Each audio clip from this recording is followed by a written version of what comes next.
Have you ever stood in front of something so big it felt impossible to overcome? That's exactly where the people of Israel found themselves. On one side of the valley stood their army, hesitant, shaking, and on the other side, a giant, not just tall, towering. His name was Goliath. Every morning Goliath stepped forward shouting challenges. His armor gleamed, his spear was the size of a tree, and his voice carried like thunder. He wasn't just a man, he was intimidation made real, and for 40 days, no one dared to step forward. Then comes David. Not a soldier, not a warrior, just a shepherd boy who spent his days protecting sheep, playing music under the stars, and quietly trusting God.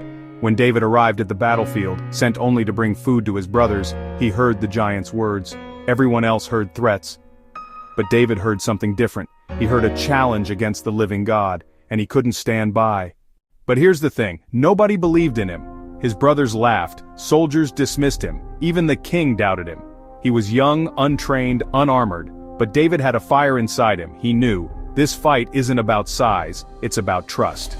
So he refused the heavy armor. Instead he picked up what he knew best, a sling and 5 smooth stones from a stream. Just that, nothing more. Picture the moment. A boy walking into an open field, against a giant who had paralyzed an entire nation. Goliath laughed when he saw him, mocked him. But David didn't flinch. You come at me with a sword and spear, but I come at you in the name of the Lord.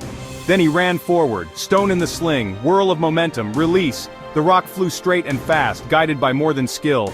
It struck Goliath on the forehead. The giant stumbled, then crashed to the ground. Silence, shock, and then, victory. In that moment, the impossible became possible. A boy with faith brought down a giant that no one else dared to face. And maybe that's the heart of the story. Giants aren't always 9 feet tall. Sometimes they're fear, doubt, failure, or the voices telling you, you're not enough. But the story of David reminds us, giants do fall, and sometimes all it takes is courage, trust, and using what's already in your hand. Because in the end, it was never about the size of David. It was about the size of his faith. So what giants are standing in front of you today?